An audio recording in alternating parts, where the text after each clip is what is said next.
Olá, eu sou Mairane Gabriel. Vocês me conhecem pelas danças circulares sagradas, mas eu tenho aqui na minha bagagem também a música, a arte-terapia, a psicologia transpessoal, a comunicação não violenta e vários outros saberes que a gente vai adquirindo, não é? O reiki, enfim. Mas hoje eu estou aqui para falar para vocês sobre esse meu trabalho de pesquisa sobre a obra de Hilma af Klint. Hilma af Klint foi uma pintora sueca. Vou mostrar para vocês aqui. Foi uma pintora sueca que foi uma pessoa muito capacitada. Ela se tornou espiritualista e viveu entre 1862 e 1944. Ela era tão talentosa que ela fez a Faculdade de Belas Artes de Estocolmo e logo ela conseguiu um emprego e conseguiu ter o seu próprio ateliê, uma época que isso era um privilégio masculino. E ela pintava retratos, ela pintava botânica, era uma pessoa que teve uma vida muito simples, uma pessoa que viveu para cuidar da sua mãe e para cuidar da sua arte, numa, numa Estocolmo, na época da guerra e com vários fatores que aconteciam, né? Principalmente naquela época, a Sociedade Teosófica, onde Hilma esteve por um bom tempo. Com a morte da sua irmã caçula, ela ficou muito mexida, então ela começou a procurar outras alternativas, foi para a Sociedade Rosa Cruz, depois foi para a Sociedade Teosófica, ali inclusive onde conheceu Rudolf Steiner. E depois da teosofia, ela foi para a antroposofia. E na época da sociedade teosófica, Hilma se encontrou com mais quatro amigas, quatro mulheres, e elas juntas formaram The Femme. The Femme significa as cinco. Eram parceiras e elas estudavam a arte e a espiritualidade. E ali então começaram os contatos com mestres espirituais que lhes pediam, e depois principalmente a Hilma, a construção de obras que era uma encomenda deles para o templo. Hilma também não sabia o que era o templo. E essa é a Ana Cássia, que também foi uma artista muito talentosa e que foi amiga e parceira de uma vida de Hilma. Ela colaborou muito com Hilma, inclusive, com a sua obra. Porque um dos mestres que estava ali para dar as primeiras orientações era Ananda. Ele foi no começo, orientou, e outros ficaram por mais tempo com Hilma. Ananda, para todo mundo lembrar, que era o discípulo mais fiel do Buda, e ele tinha uma memória tão incrível que ele acabou sendo responsável por multiplicar aquela obra de expansão de consciência do Buda. E aqui é a parte onde a gente mostra um pouquinho o, como são, como foram os treinamentos de Hilma para sair daquela egrégora que ela já trabalhava, das pinturas que ela sabia. Eles começaram aqui, olha, estou mostrando aqui o primeiro, o segundo, ainda numa linguagem muito dela. E depois eles começaram a introduzir símbolos, letras, cores diferenciadas. Olha, quase aqui é quase um beabá para se entender Hilma. uma cartilha, né? Mas a gente vai ver aqui mais um pouquinho, não existe cartilha para Hilma. São toques, mas não é exatamente esse o propósito. E por que que Hilma foi escolhida para pintar? Porque eles falaram que não é porque ela era melhor, mas porque ela conseguiria chegar até o final do trabalho. Então aqui foi um treino de linhas e principalmente de cores. Então nós vamos ver que Hilma, ela trabalha, por exemplo, com o tempo todo com masculino e feminino. Ela dá cores diferentes. O masculino, ela então propõe que seja o amarelo e o feminino o azul.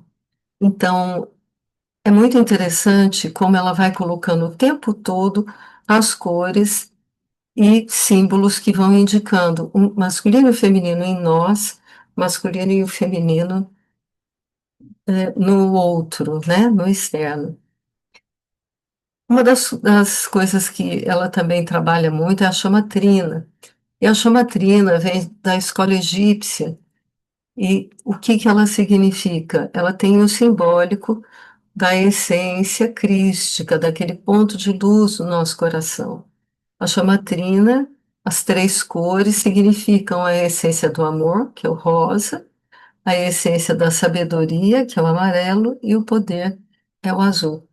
Então, vocês vão perceber que o tempo todo Hilma vai trabalhando também as cores da chamatrina, trabalhando o quê? Essa semente crística, essa semente de amor do nosso coração. Então, ela pintou por bastante tempo, enquanto eles pediam, e Rudolf Steiner, que era da, também da antroposofia, da teosofia, ele era secretário da Sociedade Teosófica, foi onde Hilma o conheceu, e depois ele começou a construção da antroposofia. E Hilma pintava sabendo de algumas informações muito importantes que a gente vai saber aqui. Por exemplo, que a sua obra ficaria guardada por muito tempo, 20, talvez 30 anos, e as suas obras ficaram guardadas por 80 anos. Porque, segundo os mestres, as pessoas não entenderiam a sua obra. Então, ela não poderia vir a público. Ninguém ela pintava escondido, ninguém podia ver. Um dia ela pediu se Steiner podia ver e os mestres concordaram. E ele, sem saber, falou: Olha, não entenderão a sua obra. Essas obras terão que ficar guardadas lá para o futuro. E deu uma instigada em Hilma. Quando é que Hilma vai pintar Hilma? Isso foi muito interessante, porque fez ela parar e pensar, né?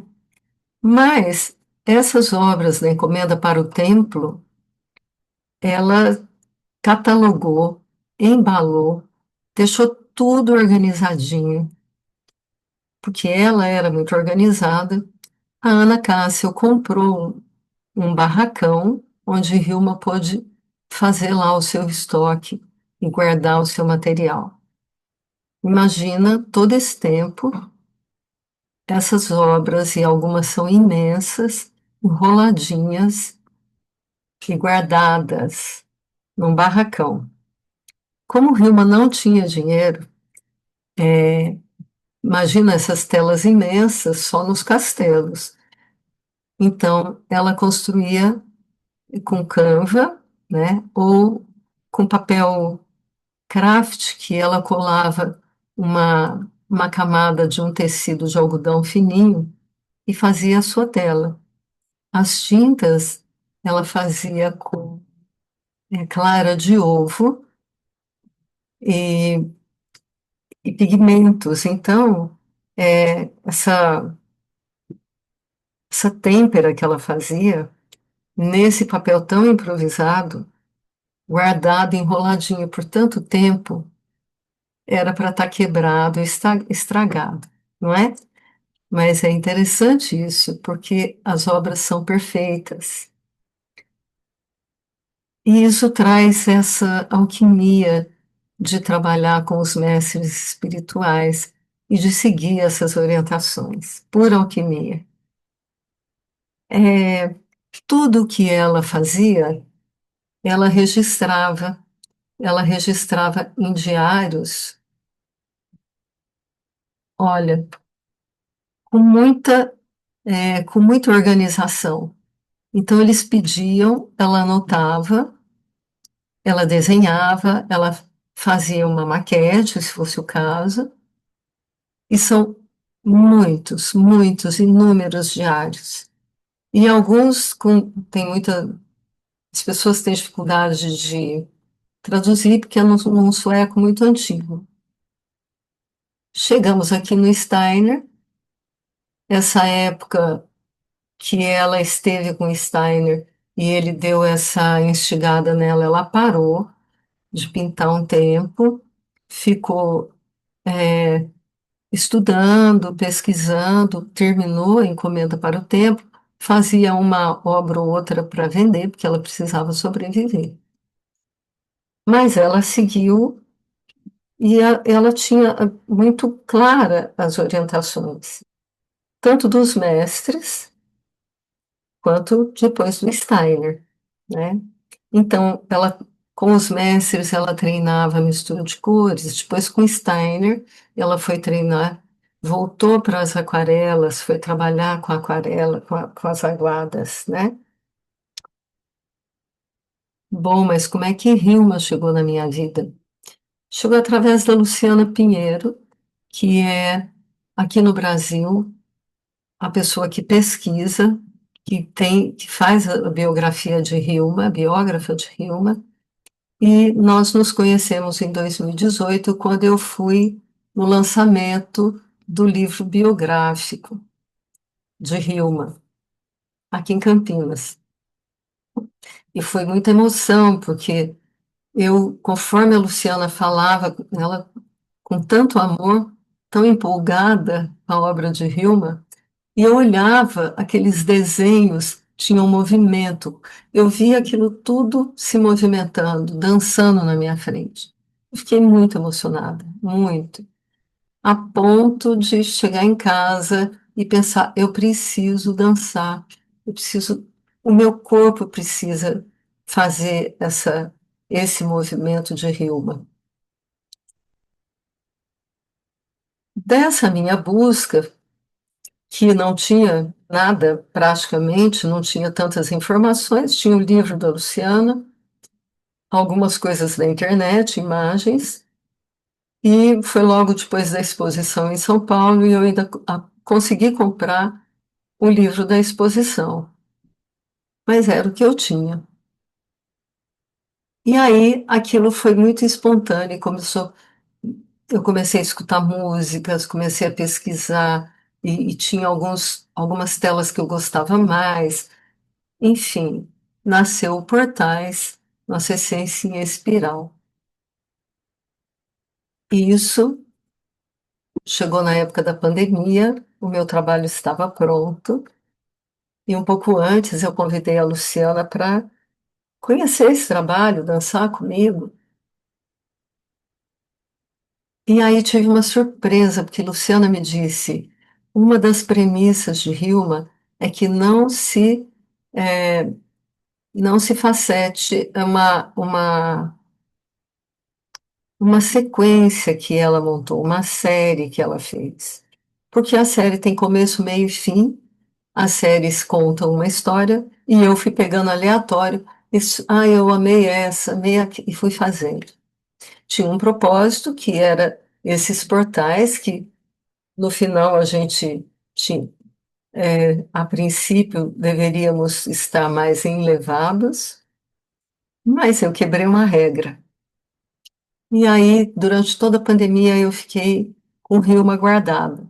Assim como ela guardou suas peças, eu fiquei aqui pensando, e agora, como vai ser? Por que chegou assim? Mas também, como Hilma, eu não trabalho sozinha. Eu tenho um desenvolvimento espiritual e eu tenho a minha assessoria aqui também. E cheguei à conclusão de que era para ser daquele jeito. E trabalhei 2023, 2024, comecei em 2022, trabalhei a Hilma, o Portais, levei para vários lugares, aqui no Brasil, em Portugal, e eram muitas danças, 15 danças, um material intenso, bem interessante.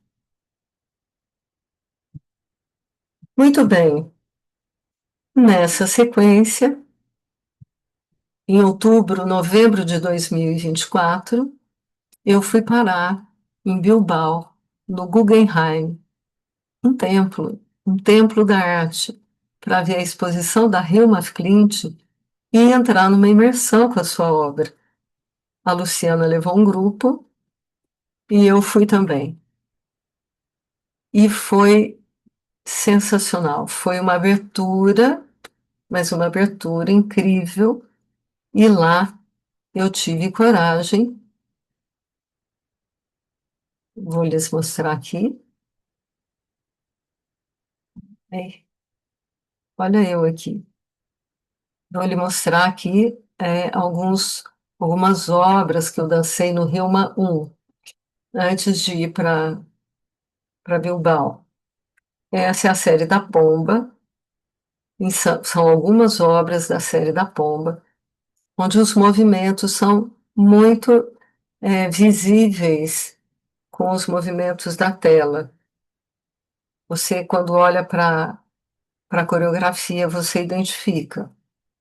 Também aqui sim é uma série, né? O tríptico do altar, e aqui com o conceito do nascimento, da morte e do renascimento. Hilma traz aqui já uma, trazendo para a gente uma percepção muito forte da sua alquimia, trabalhando com folhinhas de ouro. Então, de novo, a chamatrina e, e todo esse movimento da subida da espiral. E foi lá em Bilbao que eu me encantei e me apaixonei por essas 10 obras. Até então, o que eu estava dançando tinha uma definição, eram imagens que tinham definição. Como aqui eu estou com 3 só da sequência, mas aqui são imagens que têm mais definição. Agora, aqui, essa série das 10 maiores são obras que têm o tamanho de uma parede, elas são imensas, e essas obras são portais, realmente portais, que têm começo, meio e fim. Aqui ela trata do nascimento, da concepção, e ela traz, por exemplo, as rosas, essa ciranda de rosas, ela traz o masculino, e aqui a outra ciranda dos lírios, ela traz o feminino. E ela vai passando por fases da vida até chegar nesse desenlace. E é muito interessante porque aqui ela ainda não tinha o contato da antroposofia, não era os setênios. São fases que vão se interligando. Até que idade? Não tem. Mas a gente vai dançando e vai sentindo a energia da criança, né, da primeira infância, da adolescente, enfim. E aqui é muito interessante, porque o- um desafio enorme que é dançar o abstrato. Tem símbolos, tem cores, tem movimento, mas continua sendo um abstrato. E aí, essa foi o meu principal desafio. Por quê? O que que chegou depois, eu olhando para esse esse meu movimento agora com as 10 maiores e o que foi no Portais 1. O que eu sinto aqui, por exemplo, Hilma não tem fórmula de interpretação. Ela acha que cada um tem que olhar, sentir e deixar fluir. É o sentimento de cada um. Pode ser que você enxergue ou sinta coisas que eu não enxergo, que eu não sinto. E aí eu fui percebendo, principalmente nos primeiros, as pessoas vão dançando e se identificando com o desenho. Por quê? Porque nós temos canais para fazer fluir a manifestação. Mas nem todo mundo que dança tem a consciência corporal. Muitas vezes a pessoa não é da dança. Ela chega porque ela gosta da reuma, mas ela vem dançar, e o meu propósito é que todos dancem. Então, conforme as pessoas vão dançando, elas vão abrindo esses canais de recepção e de manifestação. E conforme elas vão abrindo, elas começam a enxergar, elas começam a sentir, e geralmente está ligado com fases da própria vida. Então, foi aí o pulo do gato. Foi aí que eu pensei, meu Deus, olha que bonito que é isso. Porque não é enxergar com os olhos físicos, não é enxergar com o mental, é sair do mental, é ultrapassar tudo isso, é enxergar além, é simplesmente deixar limpar para poder acontecer. Então, quando você sai do mental, vai além desse óbvio, você consegue transcender. Então, nesse desafio, eu tenho 11 danças e vou mostrar para vocês aqui que essas 11 danças nasceram praticamente dentro deste museu, que ele só já é uma obra de arte incrível e maravilhosa. Esse meu grupo também incrível, porque eu tinha feito uma playlist e eu escutava músicas enquanto eu via as telas. Algumas vezes eu brinco que eu quase entrei na tela, quase passei naquele portal. E ali eu ia tendo insights, olha, começa por aqui, olha por lá, enfim. O processo criativo é muito pessoal, né, gente? Olha o tamanho, elas são imensas, imensas, é uma coisa linda, maravilhosa. E esse grupo também foi um grupo lindo e muito querido. A proposta, então, das 10 maiores é esse caminho entre o nascimento e a morte, que é o nosso caminho da vida. E quantas vezes a gente renasce nesse caminho, né? Então, para mim, no meu sentimento aqui, no meu sentido, dançar abstrato é transcender. É transcender, é ir além e acessar o que a gente sente, e não o que os nossos olhos físicos enxergam. E isso eu já tinha trabalhado um pouco nas danças das cores dos chakras. E é interessante como a vida é um complemento, uma coisa vem depois da outra que vai chegando e vai fazendo crescer a nossa bagagem. Então eu te convido para dançar comigo, conhecer esse trabalho, que é um trabalho bem querido para mim, e eu agradeço o grupo que dançou comigo em João Pessoa, o grupo que dançou comigo aqui em Campinas, e o grupo que vai dançar comigo em São Paulo, lá na Vaneri, o grupo que vai dançar comigo em São Carlos. Então, eu estou à disposição. Se alguém tiver dúvida, se alguém quiser conversar sobre Hilma, eu lhes conto que a gente tem uma comunidade que chama Comunidade Hilma, Afclint Brasil. Essa comunidade está a todo vapor, com muito estudo, com muitas informações, num processo de autodesenvolvimento e autocrescimento através da obra de Hilma af Klint, que é incrível, e, inclusive, a gente está ligado com pessoas mais próximas de Hilma, e todo mundo convidado, quem quiser também participar da comunidade, só falar comigo ou com a Luciana Pinheiro. Muito obrigada pela sua atenção. Eu estou à sua disposição para conversarmos mais, dançarmos Hilma af Klint.